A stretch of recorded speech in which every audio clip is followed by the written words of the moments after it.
Bon, eh bien, la question du jour est comment bien s'habiller pour un shooting photo. Alors, par expérience, j'ai dégagé des règles. Là, peut-être la première règle, se sentir bien dans vos vêtements.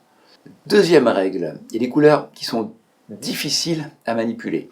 Je pense au blanc et au noir.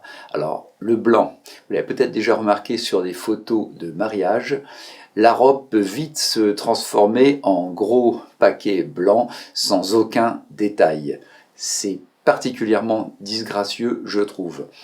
Quant au noir, très vite, il peut manquer de détails. On peut avoir, pareil, un gros paquet noir qui manque de détails, et ça fait comme un gros coloriage. Je trouve que l'effet n'est pas terrible du tout. Deuxième chose, troisième, pensez au fond. Ça, c'est important.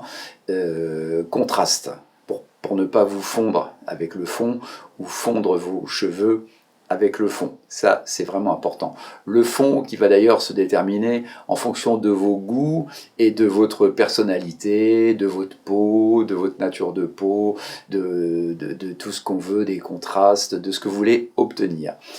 Vient maintenant la question des couleurs. Limitez-vous.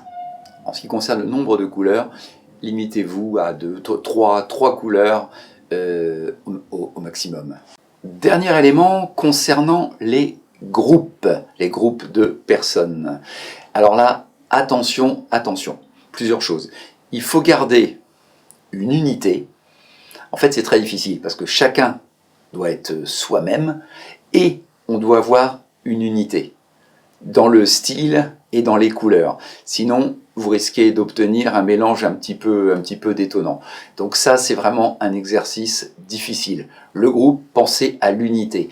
Et concernant le groupe, pensez qu'il y a des couleurs qui sont particulièrement fortes et attirantes. Je pense au blanc.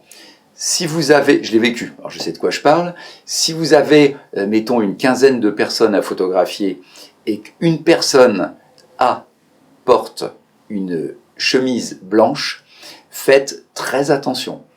Si cette personne est le personnage principal, très bien. Sinon, attention, attention, elle va attirer tous les regards. Alors si cette personne se trouve sur le côté et par là, sur le côté et par là, l'œil se tournera instantanément vers cette personne. Donc là, vraiment, faites attention. Voilà, et bien écoutez, j'espère que ces quelques conseils vous aideront. Si vous souhaitez un approfondissement, écoutez, dites-le moi